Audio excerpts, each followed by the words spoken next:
Assalamualaikum warahmatullahi wabarakatuh. Derajat dan takwa serta makom kedudukan hamba Allah yang dimuliakan Allah Subhanahu wa Ta'ala adalah tergantung daripada pertemuan antara diri aku sebagai hamba dan diri aku sebagai yang menciptakan diri. Pertemuan di tempat mana di tubuh ini, maka itulah yang menentukan derajat dan makom daripada takwa dan iman, akidah dan tauhid. Jiwa atau nafas adalah merupakan hamba Allah yang diciptakan oleh Allah Subhanahu wa Ta'ala, yang menjadi diri daripada raga dan jasad manusia. Maka nafas atau jiwa ini yang akan bertemu dengan yang menciptakan nafas atau jiwa, Allah Subhanahu wa Ta'ala yang maha mulia, zat yang agung. Di mana ke tempat indah bertemu itu? Letak dan posisi daripada nafas kehidupan inilah menjadi titik tumpu bertemunya antara aku sebagai hamba dan aku sebagai yang menciptakan hamba, Allah Subhanahu wa Ta'ala. Nafas perut, nafas syariat. Nafas hati, nafas tarekat. Tempatnya di ulu hati. Nafas dada, nafas hakikat. Tempatnya di dada. Kemudian nafas rahasia, ma'rifat billah, ada di jalan antara kerongkongan menuju ubun-ubun kepala manusia. Perjalanan perjalanan nafas, perjalanan jiwa untuk masuk tenggelam hingga singgah di perut, singgah di ulu hati kolbi manusia, singgah di dada, singgah di kerongkongan sampai dengan ubun-ubun, bukanlah sebuah training dan pelatihan dengan kesengajaan dan inisiatif, tidak.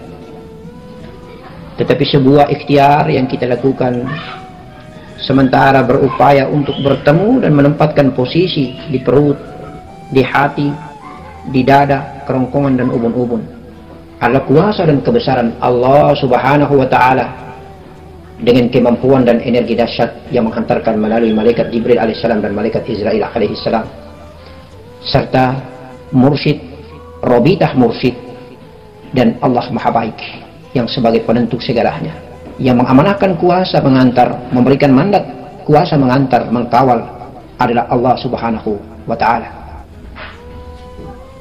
Nafas yang turun ke singgasana perut dan kolbi di makom syariat dan makom nafas tarekat dihantar dan dikawal oleh malaikat Jibril alaihissalam.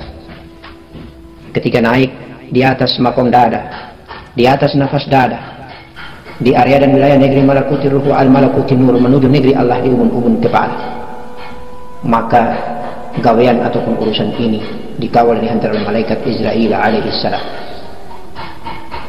serta kawalan daripada mursyid, kawalan daripada robitah mursyid, kawalan daripada dato-dato murobi yang sanadnya tembus kepada robitah mursyid baginda Nabi Muhammad SAW.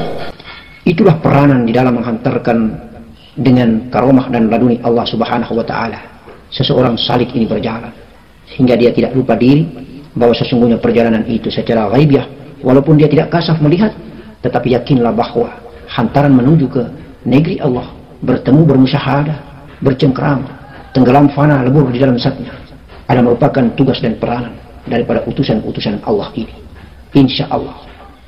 Maka seorang salik tidak akan bertakabur diri bahwa ketika dia hanya mendapat amalan zikir daripada mursyidnya, maka dia sudah mampu sendiri berjalan. Tidak.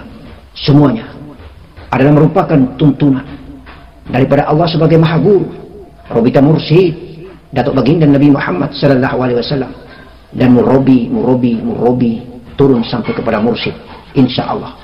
Itulah etape dan tahapan jalan ghaibiah menghantarkan kepergian nafas menuju ke makom syariat perut, menuju ke makom tarekat hati, menuju ke makom hakikat dada, menuju ke makom ma'rifat, yaitu di kerongkongan menuju ke ubun-ubun kepala manusia. Allahumma salli ala Sayyidina Muhammad wa ala ali Sayyidina Muhammad. Insya Allah. Adapun dampak dan efek daripada ketika kita bertemu Allah di setiap makom dan derajat iman dan takwa ini dapat kita rasakan.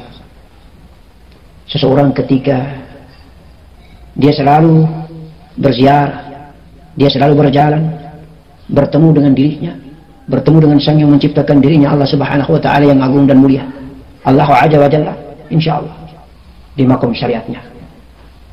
Maka hamba Allah ini memiliki karomah laduni Allah Subhanahu wa taala, ilham ilahiyah dari Allah Subhanahu wa taala.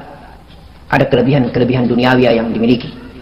Insyaallah bisa saja dia menjadi seorang tabib, bisa saja dia memiliki ilmu sakti mandraguna dan ilmu-ilmu lain yang berhubungan dengan 3 alam, alam bumi, alam jin, dan alam arwah.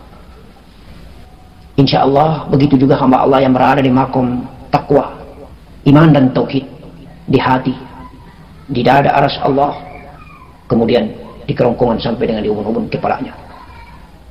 Ada kebesaran dan kelebihan Allah Subhanahu wa taala yang diberikan kepadanya, kekuasaan yang maha dahsyat yang diberikan kepadanya, insya Allah,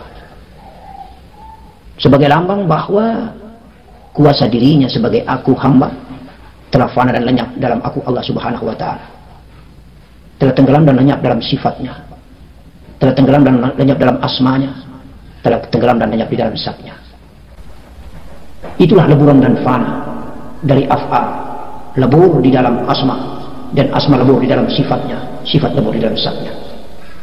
Itulah jasad, tubuh raga yang hina ini lebur di dalam hati, hati tenggelam dan lebur di dalam dada, di dalam nafas, kemudian nafas tenggelam dan lebur di dalam nur Muhammad tenggelam dan lebur di dalam nur Allah. Maka ketika kita mendengarkan tausiah, ilmu dan pengetahuan yang kita baca melalui warisan kitab-kitab yang mulia murabi guru-guru kita, maka hendaklah kita menyadari bahwa semuanya ini kita amalkan sesuai dengan ijazah dan talqin yang diberikan oleh mursyid kita, diberikan oleh guru kita, mursyid dan guru yang sanadnya sampai ke datuk baginda Nabi Muhammad sallallahu alaihi wasallam. Dengan demikian insya Allah mudah-mudahan kita tidak salah jalan, karena di jalan berbagai tebaran hamparan ciptaan Allah alam semesta raya ini, bagaimanapun cuma satu pintu masuknya keselamatan kita di dunia sampai di akhirat. Itulah pintu Muhammad, pintu Muhammad sebagai robita mursyid. Maka banyak pintu yang bertebaran ini, kalau tidak berindukan pintu Muhammad, maka jelas dia salah jalan. Tidak sewajarnya bagi seorang fakir menonjolkan dirinya sebagai pembimbing manusia, kecuali Allah telah memberinya ilmu ulama serta petua ahli hikmah. Sabar itu lebih utama daripada orang kaya yang bersyukur, kata murabbi kita Datuk Syekh Abdul Qadir Al-Jilani. Orang fakir yang sabar dan bersyukur lebih utama dari semuanya, dan tidak ada orang yang senang terhadap cobaan dan merasakan keenakan kecuali bagi orang yang mengetahui zat yang membuat cobaan. Tidaklah pantas untuk menghadap Allah Ta'ala kecuali orang yang suci dari kotoran dosa, dan tidak seorang pun dibuka hatinya kecuali orang yang pernah mencari ilmu dan tidak menuruti godaan hawa nafsu. Oleh karena manusia pada umumnya tidak suci, maka Allah Ta'ala mencoba mereka dengan beberapa penyakit untuk mencucikan mereka, sehingga mereka dekat dengan Allah, baik mereka merasakan hal itu atau tidak. Oleh karena itu maka indahnya perjalanan pulang, kita berdoa kepada Allah, meminta kepada Sang Yang Maha Agung, pulangkan kita dalam keadaan nikmat, pulangkan kita dalam husnul khatimah, pulangkan kita dalam keadaan nikmat, pulangkan kita dalam keadaan husnul khatimah. Allahumma biha, Allahumma biha, Allahumma biha bihusnul khatimah. Allahumma hawina alaina fi sakaratil maut wan najata minan nar wal afwa min hisab. Ya Allah, kepadamu lah kami berserah diri. Insyaallah Engkau datangkan kami dalam keadaan nikmat ayah dan bunda kami, maka pulangkanlah kami dalam keadaan nikmat pula ya Allah.